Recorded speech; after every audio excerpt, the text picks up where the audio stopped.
오늘 제목이 뭐라고요? 네, 야긴과 보아스. 이 말씀은 솔로몬 왕이 황금 성전을 짓고 그 성문 앞에, 성전 문 앞에 2개의 놋기둥을 세우고 이름을 야긴과 보아스라고 이름을 붙였습니다. 야긴이라고 하는 이름의 뜻은 그가 세우신다라는 뜻이고, 보아스는 그의 힘으로라고 하는 뜻이 됩니다. 이전까지는 성막에 이런 기둥이 없었는데 성전 앞에 이를 세운 그 이유는 하나님에 대한 솔로몬의 신앙의 순수함과 우리에게 들려주는 교훈이 거기 들어 있습니다. 이 2 기둥에 대한 교훈은 우리들에게 신앙의 자세가 어떻게 해야 된다 하는 것을 가르쳐주고 있는데, 여러분들이 이 계기를 통해서 야긴과 보아스 같은 재직들이 되기를 주의 이름으로 축원합니다.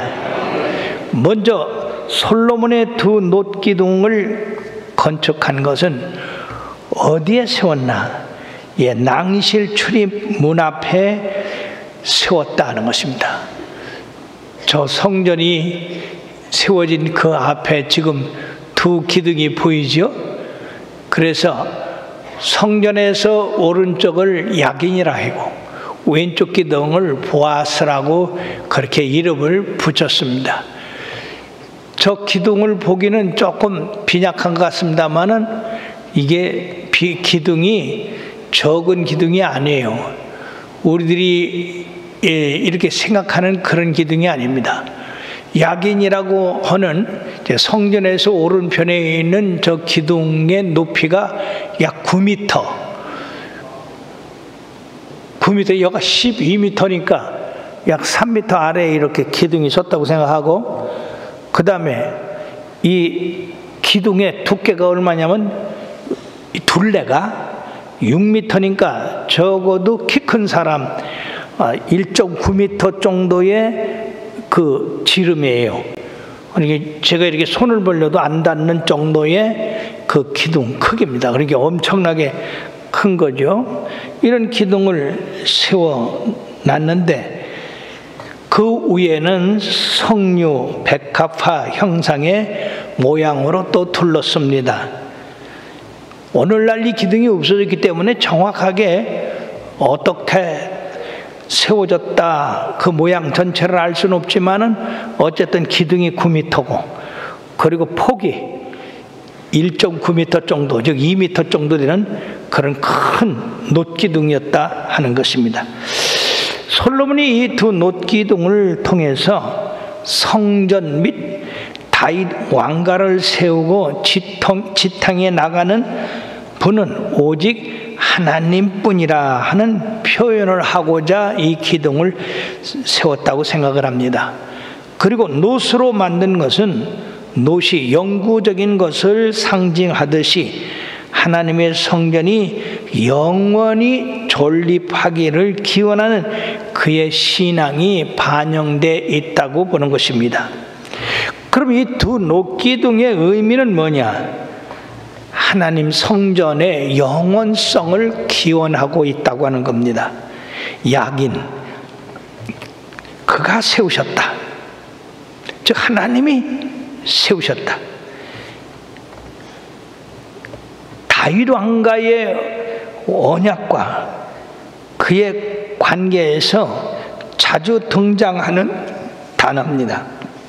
따라서 이 기둥은 1차적으로 성전 및 다윗 왕을 하나님께서 세우시고 지탱에 가시는 분은 오직 하나님이라고 하는 그런 신앙의 상징물이라 하는 것입니다.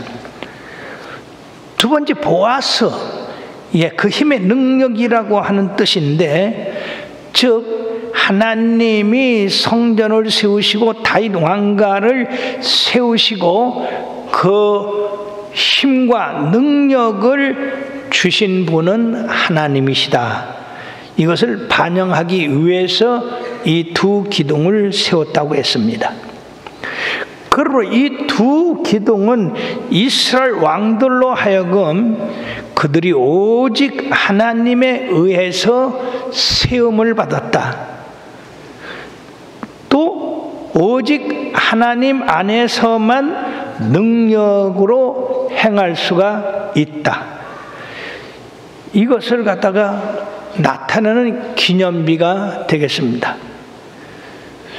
우리들이 이 기념비에 하면은 야곱을 생각할 수 있는데, 야곱이 브엘사바에서 하란으로 가는 길에 광야에서 잠을 잘 때에 환상이 열리고 하나님의 보좌를 보고 천사가 오르락내락하는 것을 보면서 하나님의 약속을 듣습니다. 하나님이 그를 떠나지 아니하고 그에게 모든 복을 주시고 이 땅으로 돌아오게 하신다고 하는 그 약속을 받고서 그 자리에 일어나서 두렵도다 이것이요, 이것은 하늘과 통하는 문이라고 하고 자기가 베었던 돌베개를 세워서 기름을 붓고 이 전이 성전이 될 것이라고 하는 그런 약속을 합니다. 그래서 그 첫째 바로 그런 돌 기둥을 세워서 하나님을 이렇게 찬양하는데, 그뿐만 아니라 디모데전서 3장 15절에는 이 집은 살아계신 하나님의 집이요 교회요 진리와 기둥과 터라고 이렇게 말씀했습니다. 뿐만 아니라 계시록 3장 12절에 보면은 이기는 자는 내 하나님 성전의 기둥이 되게 하리니 그가 결코 다시 나가지 아니하리라. 내가 하나님의 이름과 하나님의 성 곧 하늘에서 내 하나님께로부터 내려오는 새 예루살렘의 이름과 나의 새 이름을 그 위에 새기라고 이렇게 말씀했습니다. 우리들이 믿음으로 계속 싸워 이기는 그런 삶을 살 때 이와 같은 역사가 일어납니다. 이 같은 성전 낭실 앞에 세워진 이 두 녹기둥은 하나님의 통치를 인정하고 이스라엘에게 베푸신 하나님의 은총을 찬양할 뿐 아니라 이스라엘의 영구한 번영을 위해서 하나님의 도우심을 바라는 솔로몬과 백성들의 기원이 반영된 위대한 상징물이 되었다는 것입니다.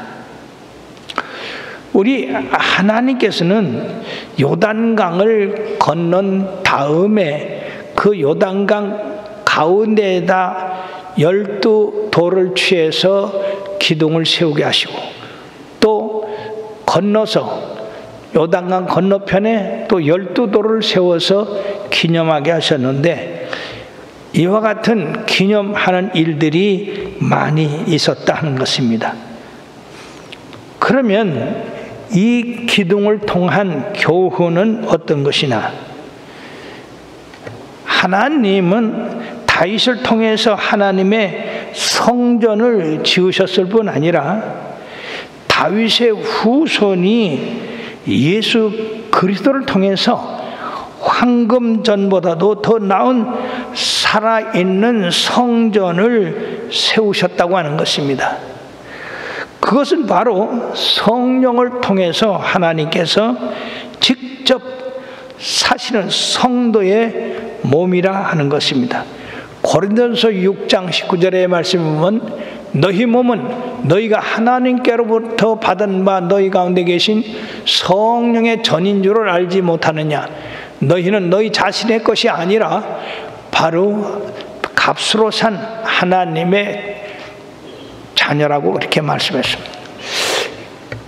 옛날에는 성전 기둥을 통해서 우리 하나님이 세우시고 힘을 주시고 보존하시는 그런 역사를 하는데, 이제는 예수 그리스도를 통해서 직접 사람 마음 가운데 임하심으로 말미암아 우리 하나님이 세우시고 그 세우신 분들을 위해서 하나님의 일을 하게 하신다 하는 것입니다. 그러므로 사랑하는 여러분, 여러분들이 어떻게 해서 청주중앙순복음교회 집사가 되고 안수집사 권사가 되고 장로가 되었나? 여러분들이 아무리 생각해봐도 이건 놀라운 일입니다. 다 하나님께서 여러분들을 불러 모으셔서 이처럼 이 교회의 일원으로서 이렇게 세움을 해주신 줄로 믿습니다. 그러므로 우리들은 성령으로 각자 임하여 있는 우리들을 하나님이 한데 모으셔서 이것을 교회로 이렇게 삼으신 것입니다. 성경은 우리들에게 로마서 8장 29절 30절에 뭐라고 말씀했느냐면 다 같이요. 하나님이 미리 아신 자들을 또한 그 아들의 형상을 본받게 하기 위하여 미리 정하셨으니 이는 그로 많은 형제 중에서 맏아들이 되게 하려 하심이라. 또 미리 정하신 그들을 또한 부르시고 부르신 그들을 또한 의롭다 하시고 의롭다 하신 그들을 또한 영화롭게 하셨느니라. 참 여러분들이 이 말씀의 뜻을 잘 알으면은 우리 한 사람 한 사람이 얼마나 존귀한 자인지를 알 수가 있습니다. 첫째는 하나님이 미리 아셨다는 얘기예요. 만세전에 여러분들이 태어나셔서 하나님 백성 될 것을 미리 아셨다는 얘기예요. 그러시고 하나님이 자, 이건 내 아들이다, 내 딸이다 이렇게 정하셨대요. 그리고는요, 우리 하나님이 불렀대요. 야, 예수를 믿어라. 하나님 앞에 나와라. 라고 부르셨대요. 부르신 다음에 그 다음에 의롭다 하셨다는 얘기입니다. 우리는 다 죄인이잖아요. 그러나 의롭다 하신 것은 믿음으로 우리가 의롭다함을 받은 거예요. 우리 자칫 잘못하면은 행위로 구원받는, 행위로 의롭다함을 받는 그런 걸 생각하는데, 물론 우리가 의롭다함을 받은 다음에 우리의 행위도 올바르야 되지요. 그러나 이 바울은 아브라함을 통해서 이거를 증거했는데, 아브라함이 창세기 15장 6절에 보면 아브라함이 하나님을 믿음에 그를 의로 여겼다라고 했습니다. 이게 무슨 말씀이냐 하면은요, 아브라함이 85세가 되고 90세가 돼도 자녀가 없어서 이제 하나님 앞에 나는 자녀가 없으니 내 집에서 종 엘리에셀을 내 자녀로 삼았습니다. 그때 하나님께서 아니다. 네 자녀는 반드시 사라에게서 나와야 된다. 그리고 아브라함을 바깥으로 인도하셔서 하늘의 별을 바라봐라. 여러분, 이 중동에서의 하늘의 별은 대단히 반짝이고 아주 참 가슴이 그냥 어떻게 그냥 벅차서 하늘 바라보기가 얼마나 벅찬지, 그냥 주먹만한 별들이 반짝반짝 사막이라 거기 이 공기가 맑아서 그렇게 별이 보여요. 그 별을 보고 내 자손들이 이와 같을 것이다. 여러분, 지금 아무 자손이 없는 아브라함에게 네 자손이 저 하늘의 별같이 많을 것이라고 합니다. 여러분, 요새 세상에는요, 어린애들도요, 뭐 약속을 하면요, 당장 내놓으라고 그러지 믿질 않아요. 근데 아브라함은 이를 믿었어요.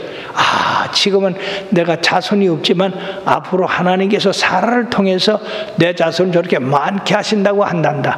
오, 얼마나 감사하냐.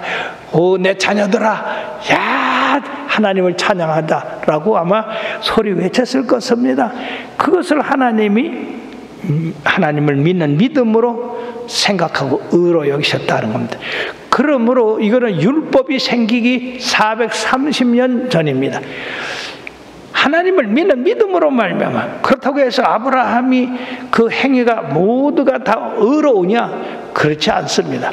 그런데도 불구하고 하나님을 믿는 믿음으로 말미암아 그를 의롭다 하셨기 때문에 성경에는 이처럼 약속이 많습니다. 주 예수를 믿으라. 그리하면 너와 내 집이 구원을 얻으리라. 믿는 자는 다 죄 사함을 받고 의롭게 됐을 뿐 아니라 다 하나님 자녀가 된다. 여러분 실질적으로 하나님 자녀 됐다고 하는 그런 그 마음에 생각이 있습니까? 맨날 약하고 죄짓고 그런 생각만 하지. 그리고 이후에 예수를 믿으면 죽어도 살겠고 살아서 믿는 자는 영원히 죽지 아니하리라 하는 그런 말씀을 어떻게 믿습니까? 그건 장래일인데 사람들이 그러잖아요. 가봐야 알지. 천당이 어디 있어? 가봐야 알지. 가봐야 알면 무슨 늦었어요. 여기서 믿어야 돼요. 그러므로 이것이 여러분들이요, 하나님의 약속이 앞에 있어요. 현실에 없어요. 근데 그 약속을 믿으면 이것이 의의가 되는 거예요. 그러므로 아브라함은 결국 하나님의 약속대로 이삭을 얻게 됐습니다. 이것이 믿음입니다. 그러므로 성경은 전부 약속을 앞에다 놓고 있어요. 뒤에다 놓는다든지 지금 현실에 놓지는 아니하고 언제든지 약속을 앞에다 놓고 있습니다. 그러므로 믿는 우리들은 그 약속을 그냥 믿으면 바로 의인이 되는 거예요. 그래서 여러분들을 이처럼 미리 정하시고 그리고 부르시고 여러분들이 바로 하나님의 말씀을 믿을 것을 미리 아시고 의롭다 하셔서 영화롭게 하신다. 즉 여러분들 통해서 우리 하나님 앞에 영광을 돌리는 그런 삶을 살게 해 주신다 하는 것입니다. 그러므로요, 여러분들이 아니 우리 하나님이 나를 이 세상에 태어나기 전에 아셨다? 놀랍다. 어떻게 아셨을까? 그렇게 하지만은 이 세상의 모든 건 다 하나님의 장중에 있기 때문에 그런 건 어려운 게 아니에요. 예레미야를 보십시다. 예레미야 1장 5절에 말씀해 보면 내가 너를 모태에 짓기 전에 너를 알았고, 세상에 짓기 전에 부부가 결혼을 해서 아기가 태어나기 전에 벌써 너를 알았고, 또 네가 배에서 나오기 전에 너를 성별하였고 너를 여러 나라의 선지자로 세웠노라 하셨다. 사람 여러분 얼마나 신기해요. 예, 엄마 뱃속에 생기기 전에 알았대요. 생긴 후에 하나님이 알으셨고 또 태어나서 네가 하나님의 선지자가 될 것을 다 알고 계셨다는 얘기예요. 그게 사랑하는 여러분, 장래에 대해서 너무 걱정하지 마시길 바랍니다. 하나님께서 여러분들 통해서 영화롭게 하셨어요. 그러므로 우리 하나님 앞에 영광 돌리기를 바랍니다. 특별히 이 시편 139편 13절 14절에 보면 다윗이 뭐라고 얘기했느냐. 주께서 내 내장을 지으시며 나의 모태에서 나를 만드셨나이다. 내가 주께 감사하면 나를 지으심이 심히 기묘하심이라. 주께서 하시는 일이 기이함을 내 영혼이 잘 안다고 했습니다. 그러므로 우리 하나님께서 우리를 이렇게 짓기 전에 이미 택하시고 그리고 부르시고 어렵다 하시고 영화롭게 하신 그 하나님, 그러면 왜 하나님이 나를 이렇게 미리 아시고 어렵게 하시고 택하셨는가? 예, 그것은 다른 게 아니에요. 하나님의 일을 하게 하기 위해서 택하셨다는 것입니다. 여러분들 거저 하나님 집에 재직들이 된 게 아니에요. 예, 오늘 말씀에도 두로의 히람이라는 사람을 하나님께서 벌써 보시고 그가 놋장이 놋을 잘 다루는 그런 사람인 것을 아시고 그가 지혜롭고 그리고 재능이 있는 손으로 잘 만져서 만드는 그런 사람임을 알아서 하나님의 성전을 짓게 하고 그 기구를 만들게 하고 지금 이 놋기둥을 세우게 하셨다는 얘기입니다. 여러분들은 한번 이 철을 다루는 사람들이 있으면 한번 생각해 보십시오. 이 손바닥 두께만한 이런 두께로 6m 되는 그런 둘레로 9m짜리 놋을 부어서 만든다고 생각해 봅시다. 그게 쉬운 일이에요? 그게 어려운 일이죠. 왜냐하면 엄청난 놋이 많이 들어갈 것이고 그 많은 놋을 용광로에다 펄펄 끓여가지고 물같이 만든 다음에 그걸 부어서 그런 큰 기둥을 만든다고 생각해 보십시오. 쉬운 일이 아닙니다. 그러므로 이런 기능을 가진 사람, 놋을 잘 다루도록 기능을 가진 사람 히람을 먼저 하나님께서 뽑으셔서 하나님의 성전의 모든 기구를 만드는 그런 일을 맡기셨고요. 출애굽기 31장 1절에서 5절에 보면 부사렐이라고 하는 사람이 있어요. 여호와께서 모세에게 말씀하여 이르시되 내가 유다 지파 홀의 자손이요 우리의 아들인 부사렐을 지명하여 부르고 하나님의 영을 그에게 충만하게 하여 지혜와 총명과 지식과 여러 가지 재주로 정교한 일을 연구하여 금과 은과 놋으로 만들게 하며 보석을 깎아 들리며 여러 가지 기술로 나무를 새겨 만들게 하리라. 성막을 짓는데 나무도 들어가고 놋도 들어가고 은도 들어가고 금도 들어가고 그리고 여러 가지 기구가 들어갑니다. 그런 기구를 만드는데 부사렐이라고 하는 사람에게 하나님이 지혜를 주시고 총명을 주시고 공교하게 다루는 그런 기능을 주셔서 하나님의 성막을 짓는 데 사용하게 됐습니다. 자, 그렇다면 사랑하는 여러분, 여러분은 하나님 집을 세우는데 무엇에 쓸모가 있습니까? 분명히 여러분들이 하나님 집을 세우는데 분명한 분야가 있을 것입니다.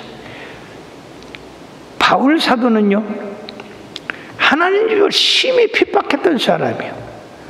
스데반이 돌로 쳐서 맞아 죽을 때 증인으로 쓴 사람입니다.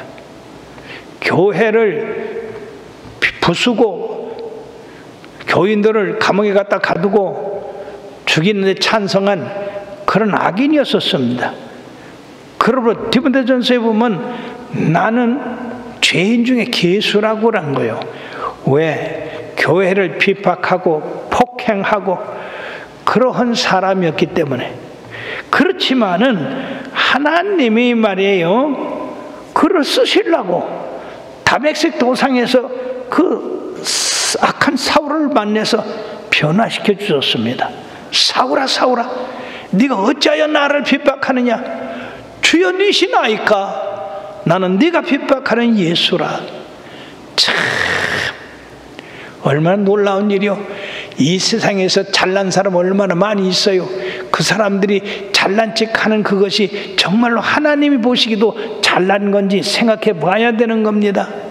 내가 예수 잘 믿는다, 정말로 하나님 보시기에 잘 믿는지. 이 세상에는요, 가정한 사람들이 많이 있어요. 하나님 잘 믿는 것 같아도 실제 삶에서는 하나님 앞에 도움이 안 되는 사람들이 많이 있어요.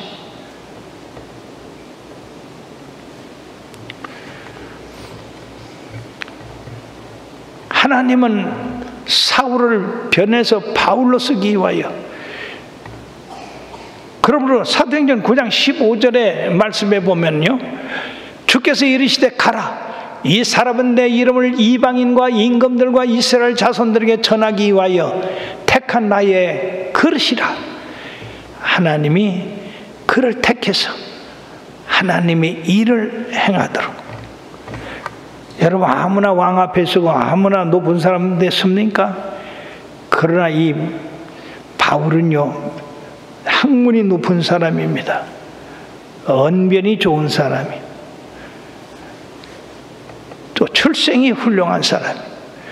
그러니까 어느 높은 사람하고 얘기를 해도 얘기가 통한 거예요.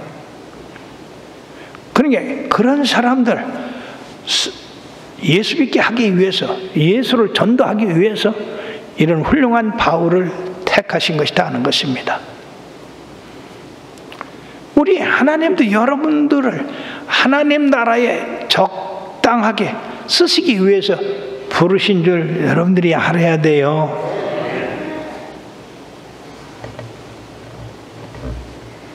바로 맡은 자의 구할 바는 뭐라고 했어요?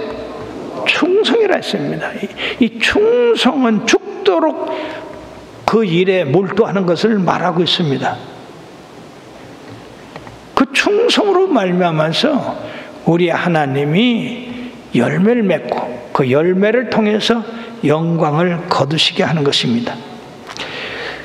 그러므로 여호와 하나님께서 여러분들을 택하셔서 여러분들의 힘이 되고 능력이 되게 하심으로 하나님 앞에 영광되게 하셨다 하는 것이 야긴과 보아스의 의미라 하는 것입니다. 두 기둥이 그냥 웅장하게 이렇게 위압적으로 서 있는 것이 아니라 바로 우리 하나님께서 하나님의 백성을 택하시고 세우시고 그리고 그로 말미암아 하나님의 일을 하게 함으로써 그 능력이 나타나도록 하셨다는 겁니다.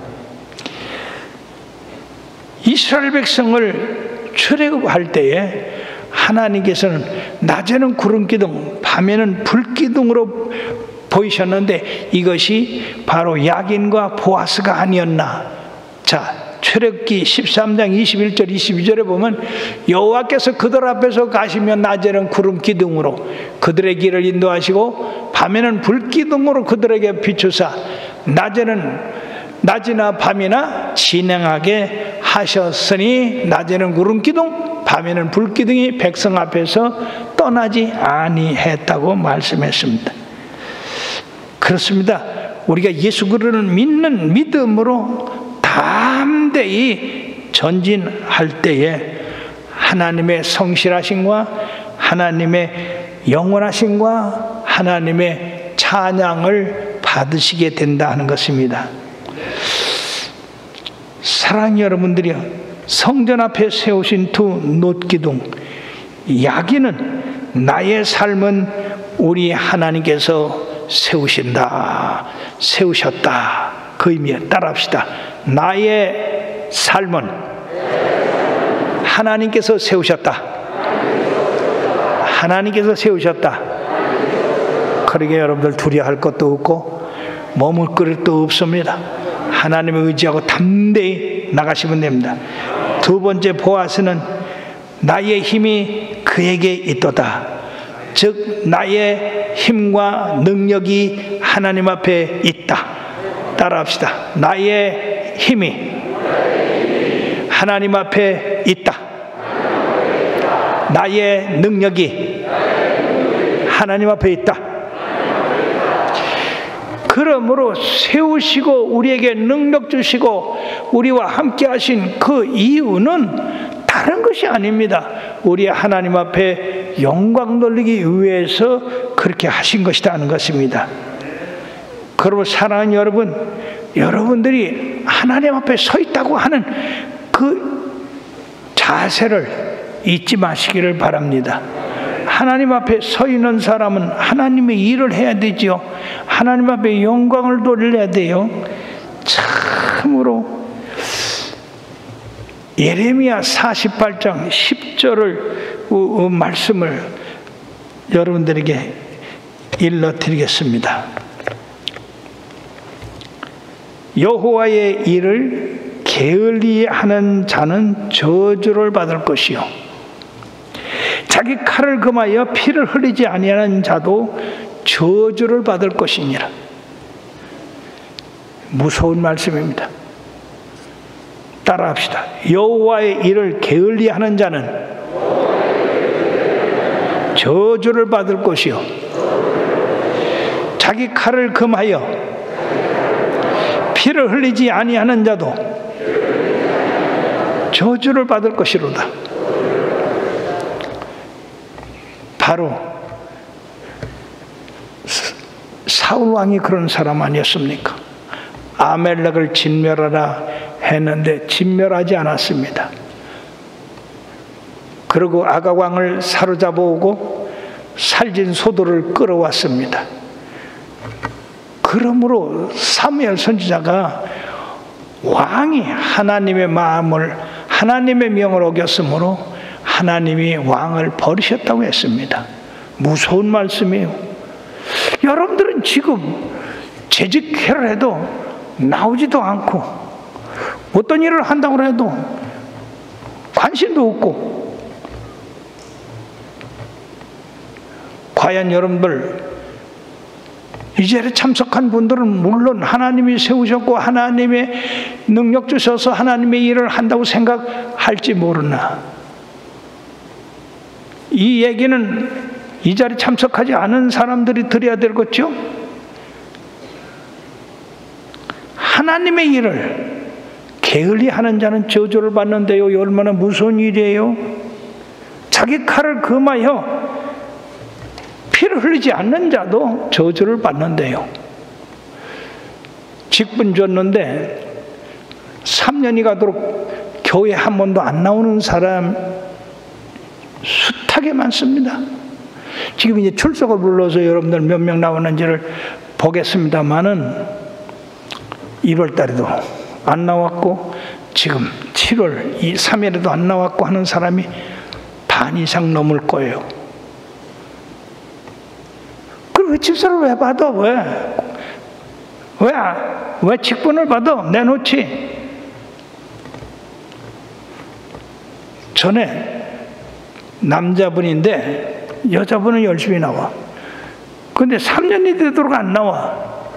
술 먹고 담배 먹고 화토 치고 세상 사람과 똑같아. 그것이 바빠서 안 나와. 그래서 이 사람은 집사 직분을 가져서는 안 되겠다. 그래서 임명할 때 임명하지 않았어요. 4년째는 임명하지 않았어.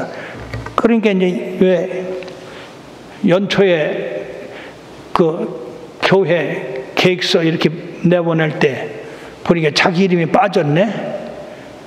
그러니까 부인한테 어떻게 내 이름이 빠졌나? 당신이 집사 직분을 안 하니까 빠졌지. 그랬더니 그 담임 목사 누군가 여기 서 있는 사람인데 욕을 버럭버럭하고 뭐 별로 뭐 욕을 다 하고 나를 빼놨다고. 여러분 그 사람 복 받았잖아요. 그러니까 사랑하는 여러분들이요, 하나님의 일을 게을리해서 하나님의 일을 나태하게 해서 이러한 저주받는 일이 없게 되기를 바랍니다. 충성을 다하세요. 그러므로 그 로마서 12장 2절의 말씀에는 다 같이요, 너희는 이 세대를 본받지 말고 오직 마음을 새롭게 함으로 변화를 받아 하나님의 선하시고 기뻐하시고 온전하신 뜻이 무엇인지 분별하도록 하라. 다시 한번, 너희는 이 세대를 본받지 말고 오직 마음을 새롭게 함으로 변화를 받아 하나님의 선하시고 기뻐하시고 온전하신 뜻이 무엇인지 분별하도록 하라. 기도하시겠습니다.